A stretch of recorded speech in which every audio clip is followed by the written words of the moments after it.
say that somebody was coming into our church and they're black. I'm not a pastor, but I feel like that would be a preferable scenario. Would they be eligible for membership in our church? Please say yes. Yes, they of course they would. They'd be eligible for membership in our church. Oh, thank God.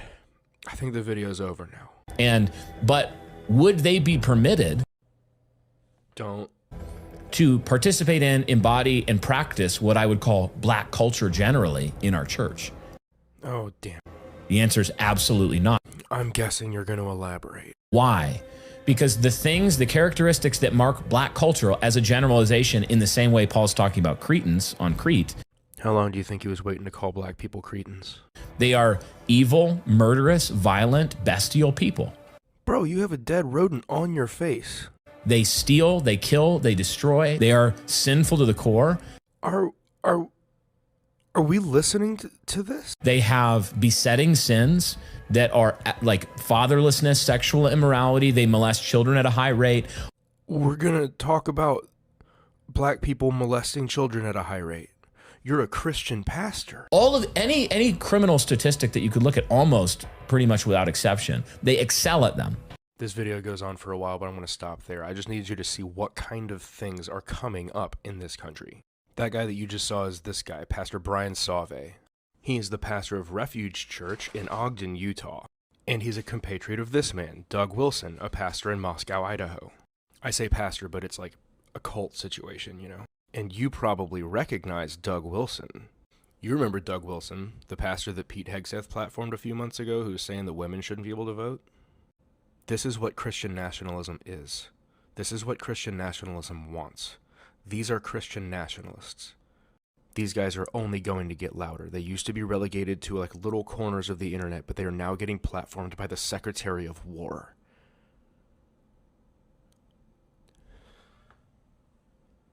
Like...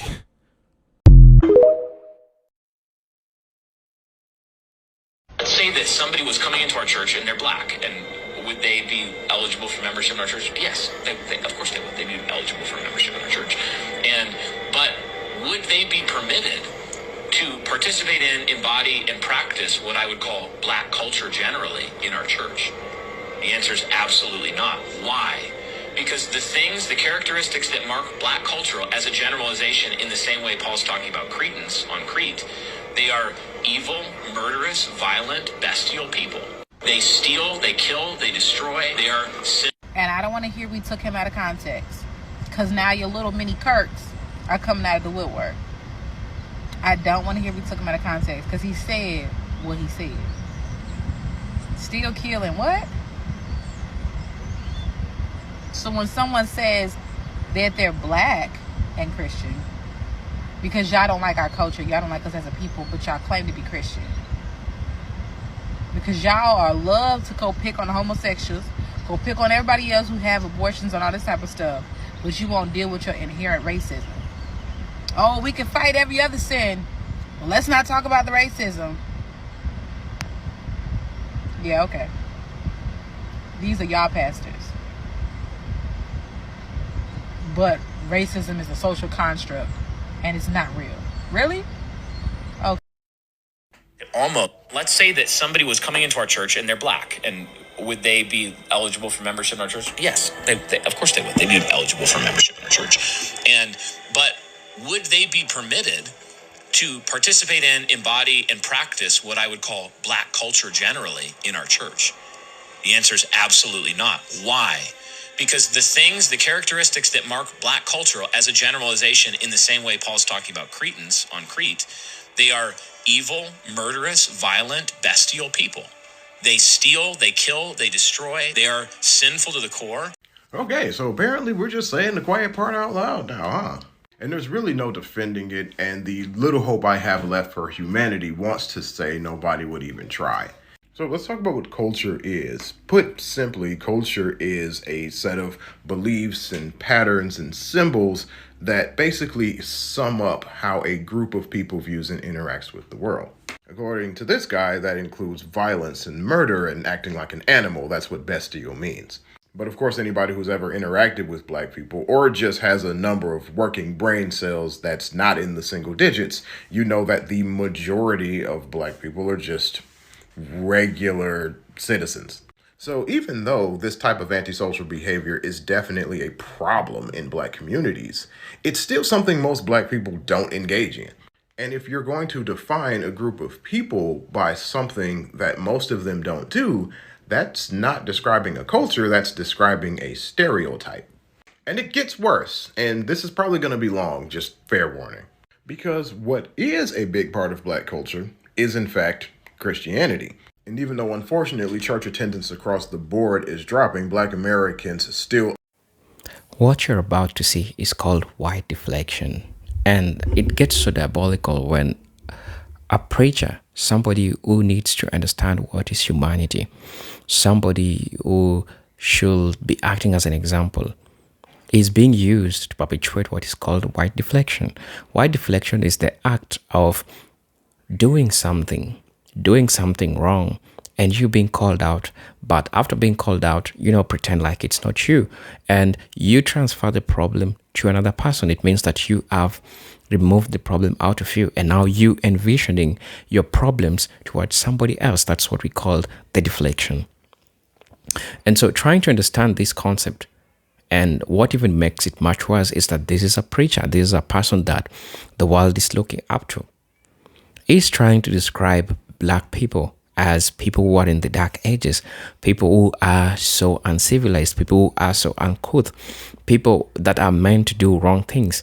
Well, when you get to look at Black history and try to envision all these things, you get to understand that everything that he's saying is talking about themselves, because every definition that he's giving is giving it about themselves. It's not talking about Black people. If you're just skin, and this is just ridiculous, right? Because the laughs that Black people are having is that this is a person who is deflecting from the things that they have always been doing. And so the world is trying to call him out for the mistakes that he made, and everyone is seeing him for who he is. And so, brothers and sisters, this leads to our discussion of today, what is called the white deflection. And we are going to uncover all these issues, because majority of the wrong things that white people ever did usually is being transferred to, Black people. Look at the lives of these people that call themselves Vikings. Look at how they used to live. They used to pillage. They used to rape. They used to be nasty, walk naked, and it was normal to them. But if you try to listen what this preacher is trying to say, is trying to deflect the same case scenario with Black people. And this usually makes people question religion, specifically Christianity, right? And sometimes as a person, I don't doubt, but it makes me question a lot of things about Christianity, because if these are the faces that speak for Christians, and then you understand that there is something which is wrong and something that is not logical that these people are trying to say. Because when you get to look at history, you get to realize that what they're saying, supposedly, they're the ones who did what they say. I'm inviting you to watch this video. I really want to know what you feel and think about this. I'm your host and presenter, Agent Stories, and if you're tuning in for the first time, please consider subscribing to the channel, join the membership, and really get to what I can offer you. But until then, let's watch the video. I'll be back, and then I'll be sharing my thoughts in regards to this. Attend church the most.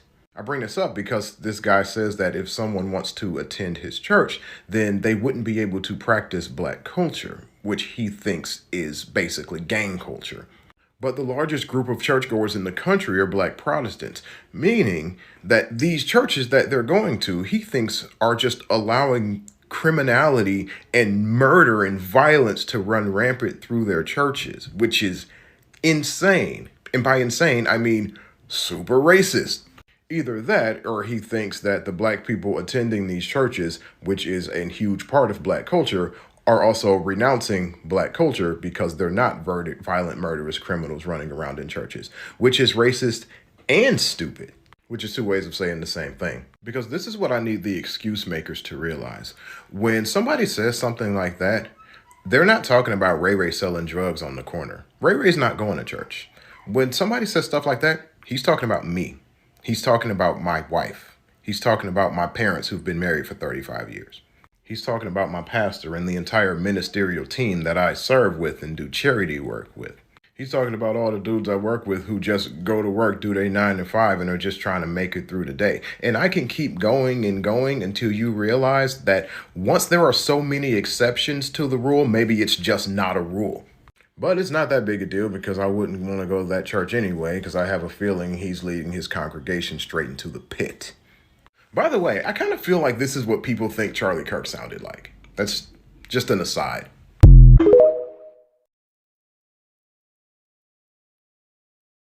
Evangelical Christianity has always been rooted in racism and always been rooted in white supremacy. Somebody was coming into our church and they're black, and would they be eligible for membership in our church? Yes, they, of course they would. They'd be eligible for membership in our church. But would they be permitted to participate in, embody, and practice what I would call black culture generally in our church? The answer is absolutely not. With all of the evangelicals using Charlie Kirk as a martyr, call Charlie Kirk a modern American martyr for the faith. Is due to the white supremacist ideas that he upheld. Why? Because the characteristics that mark black culture as a generalization in evil, murderous, violent, bestial people. They steal, they kill, they destroy. They are sinful to the core. They have besetting sins that are like fatherlessness, sexual immorality. They molest children at a high rate. All of any criminal statistic that you could look at almost pretty much without. When I think white culture, I think genocidal, colonial, racist.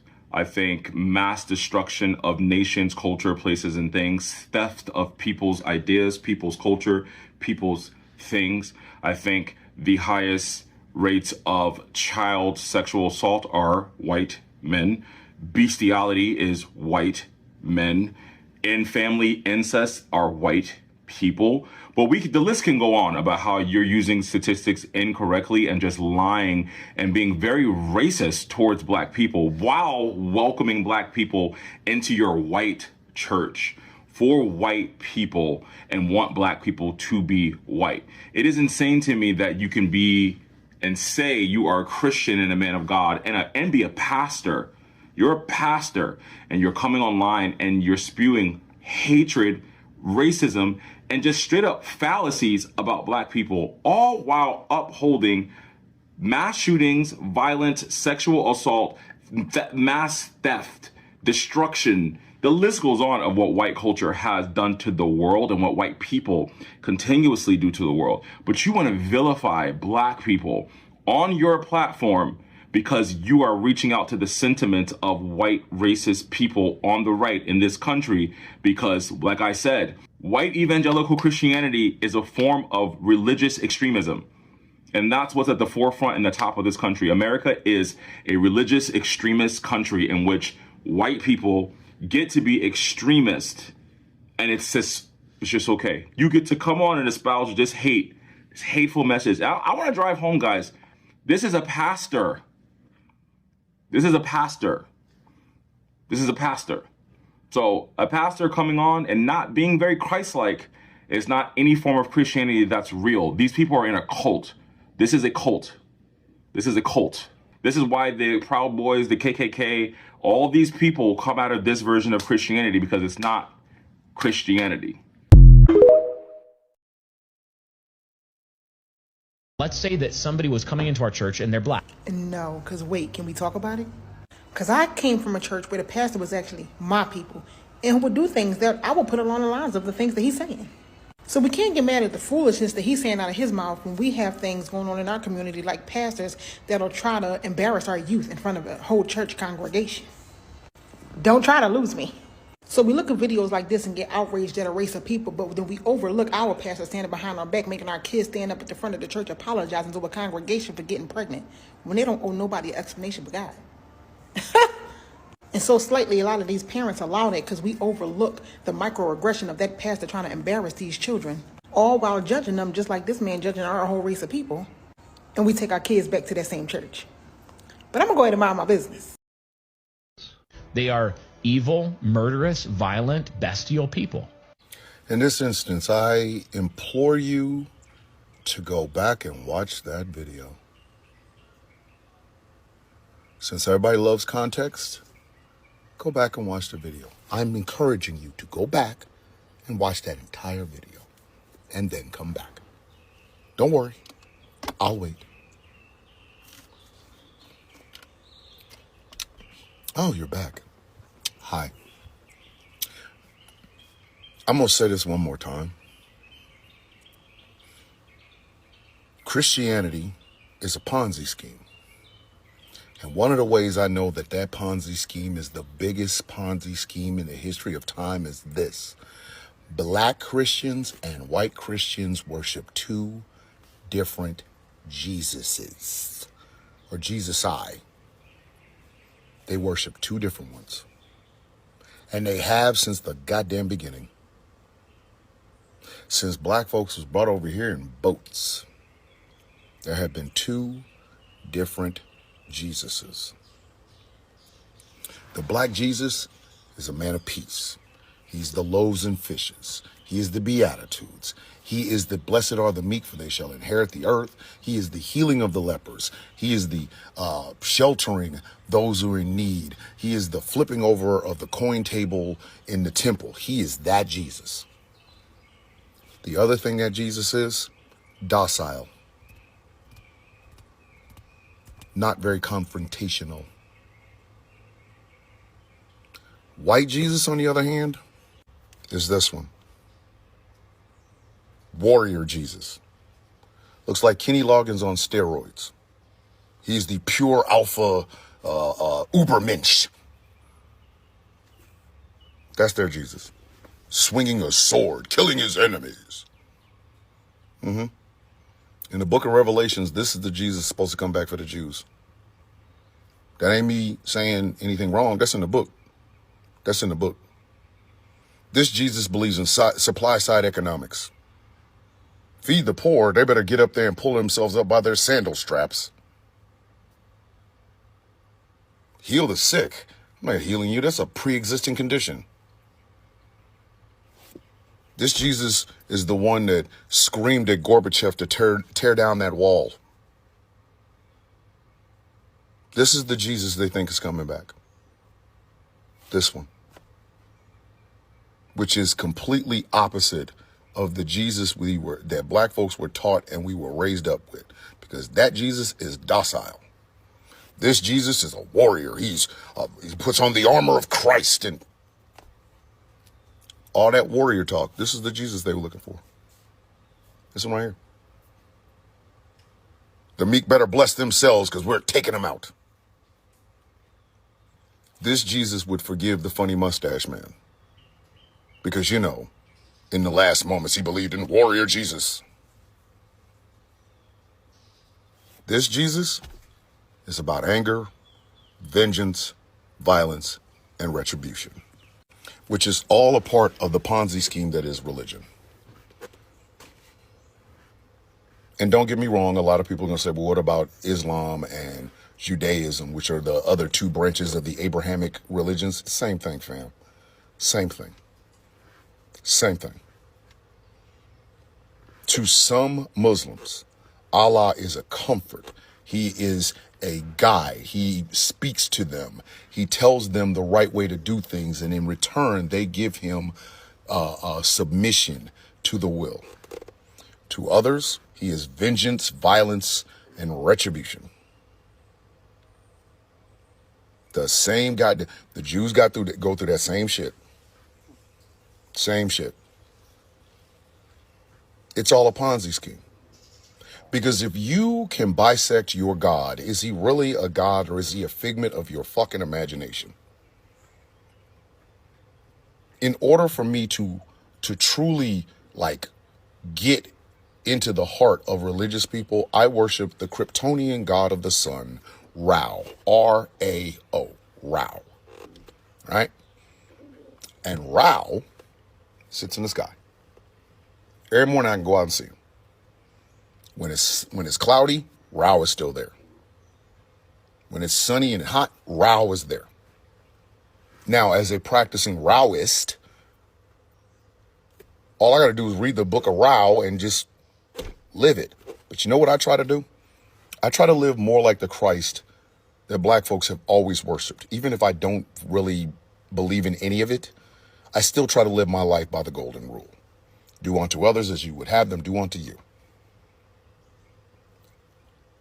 But this man literally sat here and told us all with his whole chest and whatever the fuck he has going on with his facial hair, that black folks cannot practice black culture because black culture is murderous, it's violent, it's this, it's that. You have got to be fucking kidding me. You cannot be serious. All you Warrior Jesus fans, the Triple K burns a cross to your God. The Triple K calls itself a Christian organization. Do you think they're talking about black Christians? No. When you cherry pick out of that goddamn book, you can make anything sound rational. This man literally said this shit in this country, in America. Black people can join this church, but they can't practice black culture. What the fuck is that? Black culture is murderous? Are you fucking for real right now? Violent? Are you fucking kidding me? So that was Warrior Jesus fans in January 6th, right? It was Warrior Jesus fans that burned down Rosewood. It was Warrior Jesus fans that burnt down Black Wall Street. It was Warrior Jesus people that put black folks in trees, hence the reason Billie Holiday's song Strange Fruit. That was Warrior Jesus. White Warrior Jesus, the one that looks like Kenny Loggins on HGH. That's your Jesus? But you want me to take your fucking religion seriously? No. And for all of you who are getting ready to distance yourself and say that's not my Jesus, bring your ass back here. Don't move.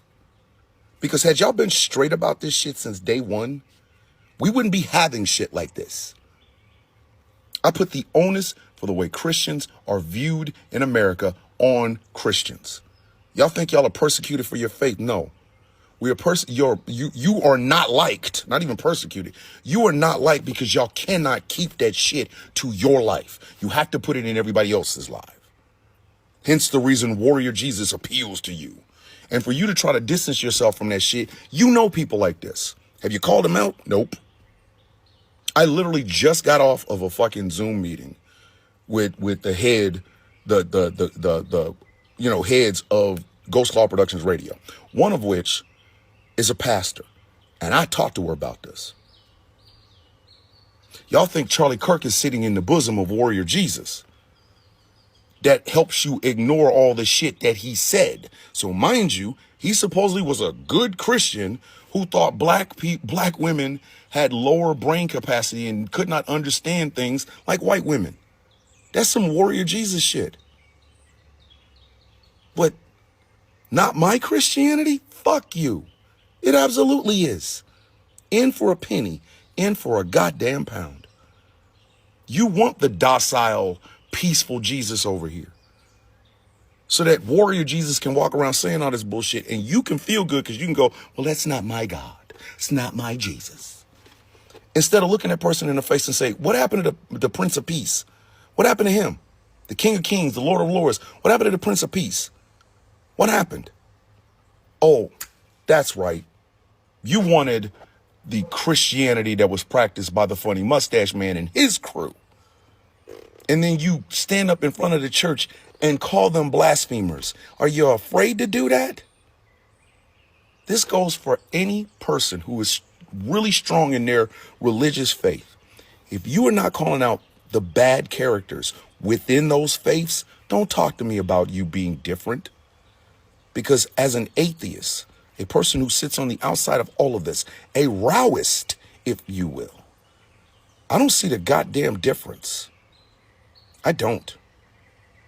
And it is not my job to find the differences between what faith you follow and what faith they follow. It's your job to call them out for not following the faith correctly.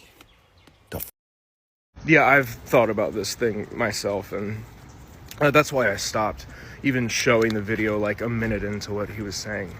Because I don't like having the message out there, you know?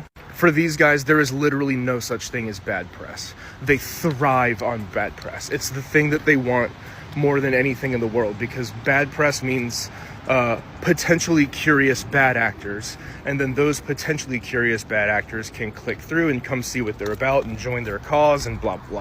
But here's the thing, if these guys were just like living in their mom's basements, and if they were just making their little podcasts and sending them to each other and like making their little books and just reading them, like if it was just a self-contained thing, I probably wouldn't be making this video. You know, like there are so many groups like that out there that I don't feel like need to be dignified with the light of day. But like those guys, the guys in that video are in the same network, they run in the same circles, they go to all the same conferences as the people that Pete Hegseth himself is like endorsing and platforming. So I don't know, man. I don't know what we're supposed to do. It's not worth it to debate with racists. You know, like, we're not engaging with their ideas because their ideas have no merit, because they're based in bigotry, you know? So, like, but man, right now, I think people need to know what kind of a nightmare is coming, because it's not here yet. We have not seen the worst of it. It's gonna get a lot worse than it is. Most immediately, it will ramp up in November because Canon Press, Douglas Wilson's little publishing company, they do something called No Quarter November, which is where he just he takes the mask off and says whatever's on his mind. So I guess November will be the most immediate and most public test of how powerful these guys are feeling. So hopefully it's nothing. Hopefully it's not as bad as we're thinking, but I'm not hopeful. So this is what happens when you feel like you are the mold and everything that you do is the standard and it's the best. So can I say something about jazz? Yeah.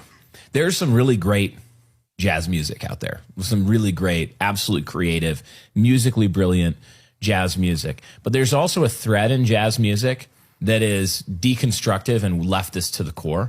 Think of like atonal jazz music, where like they developed systems in certain wings of jazz music to intentionally, in the introduction of a song, make it impossible to identify a key. So the song isn't in any key.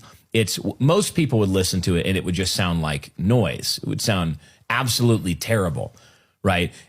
One of the reasons for that is that some wings of jazz music are just reflections of things you see in multiple disciplines of art, which is just Marxist, communist, deconstructing Western thought, deconstructing logic and order, deconstructing truth, goodness, and beauty. It's the same thing you see in modern art, where it's like, it's not anything. It's just splashes of color. It's supposed to unsettle you. So even some jazz music can be put forward as an example of an assault against order and the assertion of chaos, where good music is even good music that has dissonance in it, like good jazz can have dissonance in it, or different features that make it sound kind of interesting or introduce tension that is later resolved in a melody. These things can be complex statements about like a story where evil is introduced and it creates dissonance and it's resolved in victory. But some wings of jazz music are all dissonance. They're all chaos. That's actually a reflection, yet another reflection of the philosophical pushback against order in certain wings of this movement. They molest children at a high rate. All of any criminal statistic that you could look at, almost pretty much without exception, they excel at them.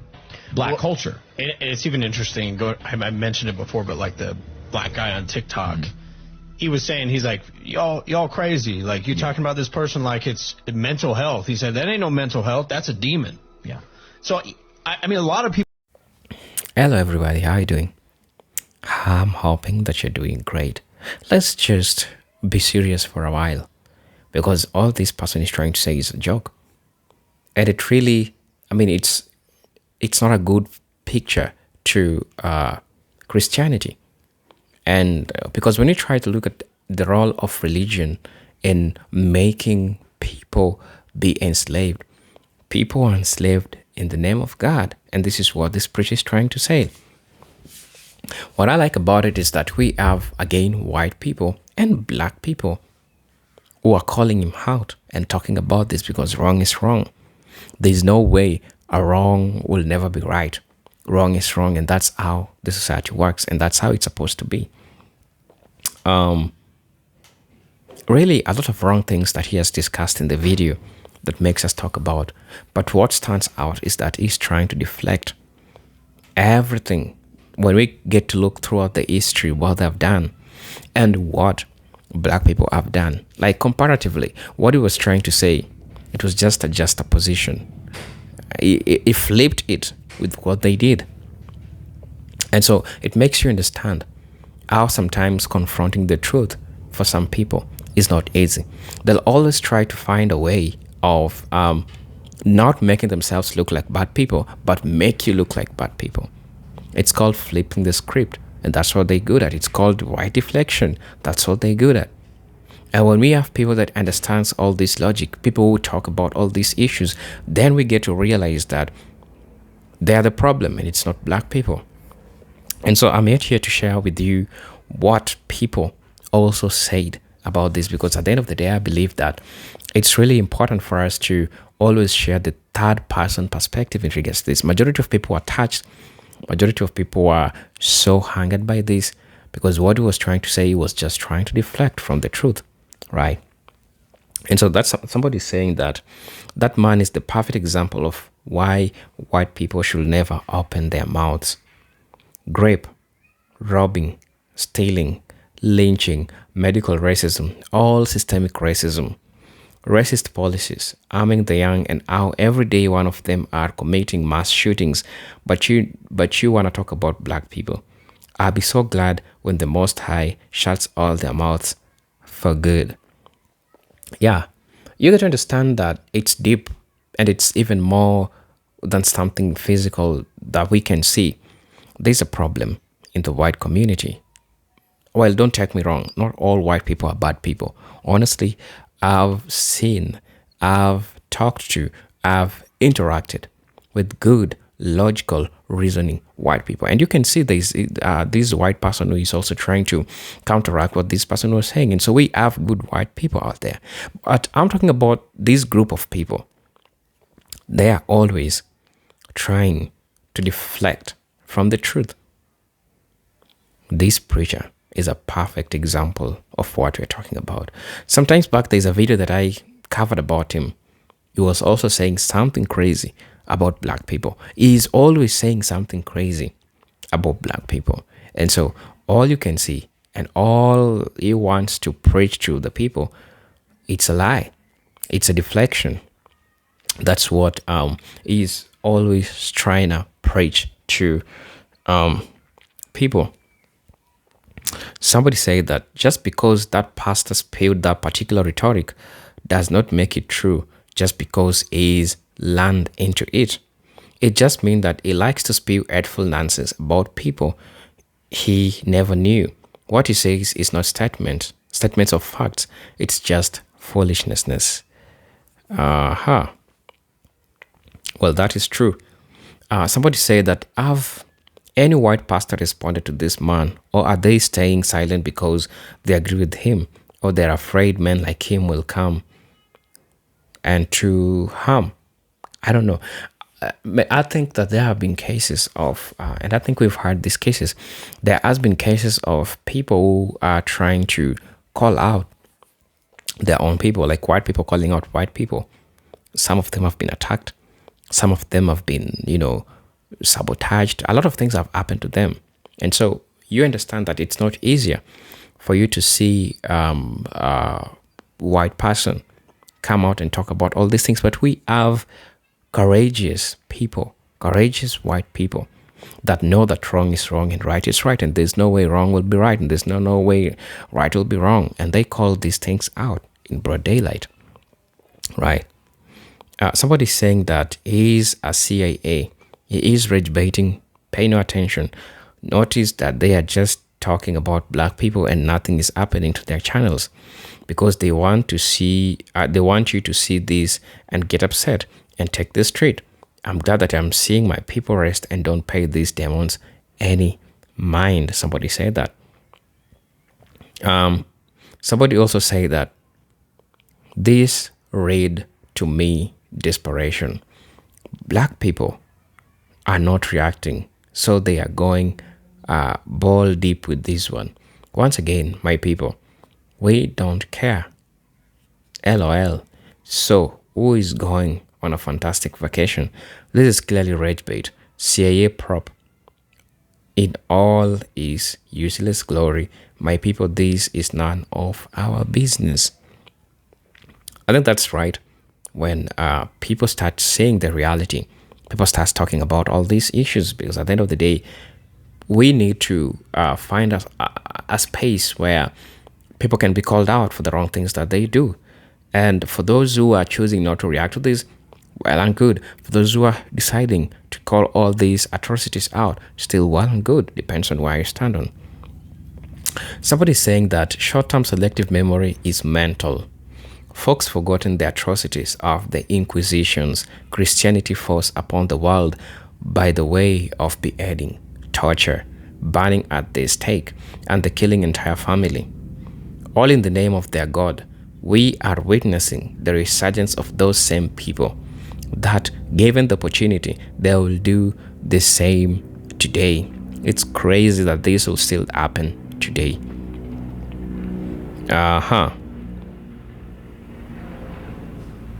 Somebody's saying, and this is the second last comment that I'm going to be reading, we are in the end times. I just want to remind you, Christianity be in Africa. Philip known for baptizing the Ethiopian eunuch and spreading Christianity, and Matthew traditionally credited with evangelizing and denying in Ethiopia. Mark is also believed to have founded the church in Alexandria, Egypt, and is sometimes called the Apostle of Africa. Additionally, Simon the Zealot is thought to have preached in Mauritania. Maybe the missionaries brought Christianity to Nigeria, but other parts of Africa was well aware since biblical time. However, Jews were in Nigeria in ancient times too. Okay, somebody is asking, can someone help me with the research? Because I'm not really techie, but the white pastor looks exactly like the guy who was the leader of those hateful dudes that tried to set up a shop on the bridge in Cincinnati and got run out of the neighborhood. He was one of the 2 or 3 that were in the back of that U-Haul who showed his whole face to the police. The other ones were just cowards. Please help me think he was the driver. I don't know. Just let me know what you think about this. This is crazy. This is white deflection, and I think it needs to be called out. Right is right, and wrong is wrong. And ain't no way we are going to let our names being derailed while we're sitting down, right? Black people, it's time that you do something about this. It's something that we try to educate our own people about our own history, because when our people hear this kind of people, that's what they believe that they are, they have ever did. Like there's nothing great that they have ever done for themselves. And so it's imperative for you to look this with a lot of logic, look this with a lot of, because you're already winning. The fact that they are desperate doing this time and time, it means that you are already winning, right? And so, brothers and sisters, please let me know what you think and feel about this. I'm your host and presenter, Generic Stories. But until then, let me see you in my next video. Peace, love, and harmony. Salute.